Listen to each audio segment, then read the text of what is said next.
What's up guys, this is the day Apple has finally announced the new iPhone X or iPhone 10 and the iPhone 8, iPhone 8 Plus, as well as several other products. So in a little summary, let's go ahead and recap that keynote, the important points, what's what, and wow, what an amazing day. Just want to say this was one of the most impressive keynotes in a very long time. It impressed me very much how they approached Steve Jobs and his legacy with the new auditorium where they held this event, as well as the 10th anniversary iPhone. Everything revolved around that, and I really appreciated that respect. Now, I hate to say it, but I sort of told you so. We all told you so. All of the developers, everything that was presented in this event basically was known already. Now, I wanted to start with the Apple Watch. The growth of this thing is impressive, as Apple did recap and said it had a 50% year-over-year growth. This is the #1 smartwatch in the entire world right now, and that is very impressive. With watchOS 4, that's only going to keep getting better with more alerts, compatibility with machines in the gym, and the such. Now, at this event, Apple did introduce a new Apple Watch Series 3. As anticipated, the one major change is the adoption of cellular LTE. It's not a massive update, but it will completely change the way you use your Apple Watch, as it no longer requires an iPhone next to it at all times. You can go running without having an iPhone in your pocket. You can go swimming without having an iPhone in your pocket and still do everything your Apple Watch can do while connected, as it now has a connection over cellular LTE. Now, the distinguishing look of the Apple Watch Series 3 is the red filled-in digital crown, as all colors, all models of the Apple Watch Series 3 will have that distinguishing factor, and that basically means it's a cellular Apple Watch. Now, it's pretty cool. The demo which Apple presented, this thing can actually make calls, and Siri will actually now talk to you in real time thanks to a new dual-core processor. That also supports a new W2 chip, which is an even more efficient standard, and it's overall faster as well. It has a new dual-core processor, which puts it at about a 70% increase in speed over the Series 2 currently. As I said, Siri can now talk to you because of that difference in processing power. The Wi-Fi is faster as well, it's more energy efficient, and it's got a new barometric altimeter sensor. So this thing is all around smarter.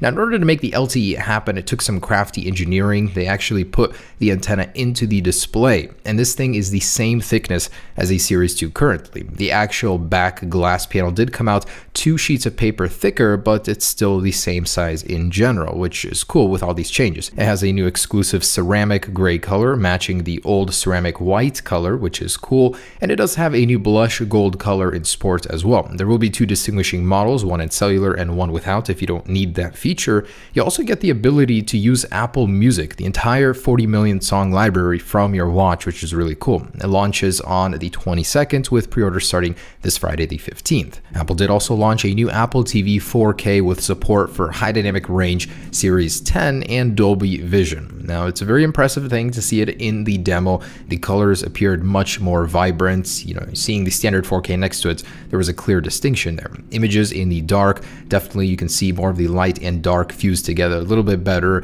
and it's powered with the A10X. It's twice as fast as the old Apple TV with a 4 times increase in GPU performance, and Apple is very proud of that. Highly doubt this is going to be competing with a PS4 or Xbox One anytime soon, but there was a pretty impressive game demo in terms of graphics. You'll be able to watch 4K movies on Netflix starting very soon, as well as on Amazon Prime. In general, pretty cool upgrade to the Apple TV. So next up, the iPhone. Apple had a really cool throwback to the most monumental points in the iPhone. We had Touch ID there, dual sensor camera, the Retina display, stuff like that, before introducing the new iPhone 8.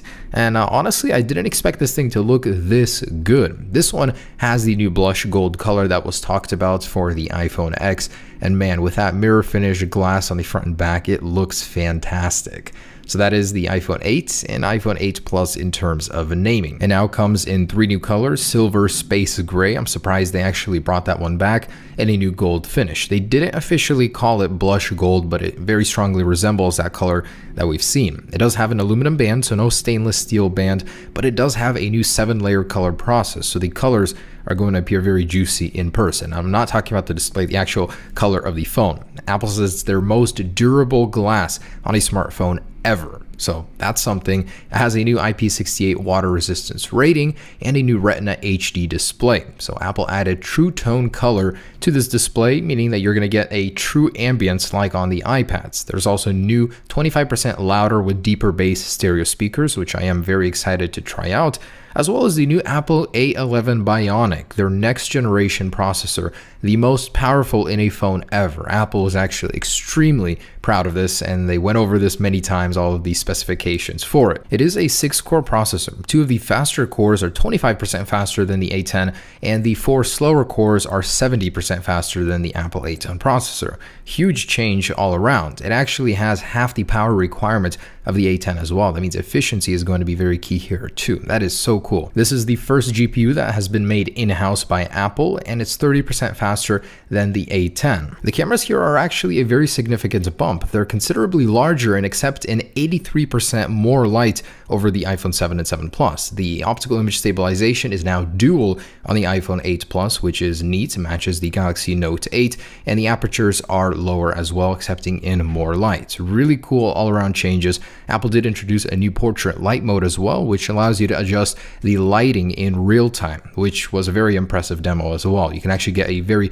cool looking studio light effects, and even the regular portrait mode is now sharper. It has a little bit better bokeh as well as better details and low light. So all around great changes to the dual sensor cameras and even on the standard one on the iPhone 8. And Apple is actually very proud of their video capabilities on the iPhone. This is the highest quality video capture ever in a smartphone with a new in-house image signal processor for video. So it scans actively the video and gives you the perfect color and detail. It also is capable of 4K at 60 frames per second with 1080p slow motion now at 240, which is awesome. This thing is also built from the ground up for AR and virtual reality capabilities. That means games, applications such as a Sky Guide will now work in real time, overlaying your true world. So next up, wireless. Now with wireless, Apple did reiterate that they are incorporating this into all of their devices. With LTE Advanced and Bluetooth 5.0, it's very important for them, but wireless charging is even more important, which they're adding to the new iPhone 8 and iPhone 8 Plus with the Qi open window wireless charging standard. That means you're going to be able to charge it with most wireless chargers on the market right now, in your car, at the airport, even at Starbucks. And the wireless charging capability will work with all of these partners. So they did actually say that it will work with most chargers, and their official charger won't be coming out for a while, which I'll mention in just a second. These will also be available to pre-order on Friday the 15th in these configurations, 64 and 256 gigabytes in these 3 colors. All around a great lineup, and release on September 22nd. And it starts at $699 for the 8, $799 for the 8 Plus, which is not a very big bump over the current 7 and 7 Plus, considering all these great new features. And oh man, Apple did fake us out pretty badly. They left the best for last. I was honestly kind of worried that during the keynote, Apple would not mention this product and only do it at a later date. In any case, the iPhone X or iPhone 10 was announced. It's going to take me a little while to get the iPhone X off of my tongue. This thing is truly stunning in the video form. I didn't see it in person, but man, this thing looks like something that could change your life from one glance. You've got a full edge-to-edge, top-to-bottom display with a stainless steel border. This thing blends seamlessly the glass with the metal. This is a culmination of 10 years of design that Apple has learned to put into one product. It truly is incredible the amount of architecture it took to build this thing. And this is a reference to the 10th year iPhone, so this thing is supposed to be the next big thing for the next 10 years, Apple said. The way it works is entirely based on gestures. You swipe up to close an app, swipe up and pause to open up the app switcher, which was a little different from what we heard, but it looks to work quite well. The software side of things, of course, will be much different from standard devices on iOS 11. And as far as wireless charging goes, Apple did actually hint at a new product they're working at where everything can be charged on the same little platter. By the way, the new AirPods 2 are going to be wireless. That's the difference. You get the little LED on the front, and they can be placed on this pad for wireless charging. Now, Apple was extremely proud of their new Face ID unlock system. It is much more secure than Touch ID. It is extremely convenient, very fast, and if you're not looking at the device, if your eyes are closed, it will not unlock the device. It is an instant unlock, even though the Apple had a slight little issue on stage. Their first demo didn't work. They had to get another one. I'm sure they'll figure it out by the launch. It's an incredibly powerful system. They had to develop a neural engine, a separate processing unit, just to power this thing. And the cool thing about it is it has a very easy setup, and it will gradually continue to learn your face. So if you grow out your hair, change your hairstyle, put on different clothes, a hat, grow out a beard, it will adapt to that, even through glasses. Like, it will still know what your face is, and it cannot be faked. There is a 1 in a million chance that someone else can unlock your device with their face. while Touch ID was 1 in 50,000. There's also this cool new feature called Animojis, which will track your face using this new Face ID camera system and allow you to animate your own emojis with audio. It's a very impressive little trick. And then there are the cameras. So the rear dual vertical lens camera, both 12 megapixels, and they also both have image stabilization. So it's a dual optical image stabilization with a new portrait mode effect that we talked about a little bit. It's all in real time. A really cool little camera, got a lot of tricks up its sleeve, and apparently has impressive low lights with zero shutter lag. So that's going to be something to test out for sure. The LED flash is even more powerful now with a 2x flash uniformity. Now the difference between this and iPhone 8 Plus is not that significant. It's the optical image stabilizer and optical zoom, but otherwise they share a lot of features together. So great camera on this guy, very impressive, huge display. The design on this thing is stunning, but a couple more things to mention, and that would be wireless charging. So the wireless charging pad officially from Apple won't be available at first, but next year they will be shipping it. Battery life, they didn't really touch on this for too long, but it will last 2 hours longer than the iPhone 7. No comparison there to the iPhone 7 Plus.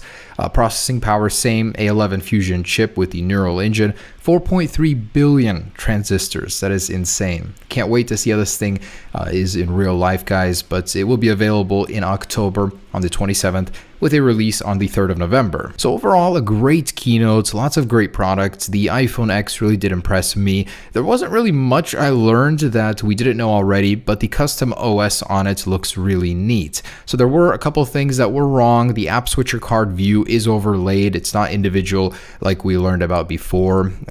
Just in general, there were a little tiny things that were different. ProMotion is not happening, so Bloomberg was wrong on that one. Unfortunately, man, that was one that I really wanted to happen. Maybe it was the battery life constraints that made that impossible on this year's iPhone. Maybe we'll see it next year. But overall, I'm very glad that it is gesture-based. The OS looks like a lot of fun, very cool to see and use in person. This thing will only come in 64 and 256 gigabyte flavors, which is a departure from what we've heard about it in the rumors, and it will start at $999. And AirPower is the official name of the charging mat that will charge all of your devices at once, coming next year. It is a huge upgrade. Honestly, I think it is a very well-deserved price tag at $999 starting, probably $1,099 for the 256 gigabyte size. But in general, man, very impressive, guys. I cannot wait to use it. October 27th is the date. Start saving money if you haven't already. November 3rd is a street date. There was unfortunately no hint at a blush gold color. Maybe that'll come later, but Apple said nothing about it. So that was something that was slightly wrong from the rumors as well. Thanks for watching, guys. That's everything that happened today. iPhone X, 8 Plus, 8, the Apple TV 4K plus HDR, and the Apple Watch Cellular. I'll have videos on iOS 11 GM here very soon and more to come. Hope you guys enjoyed it.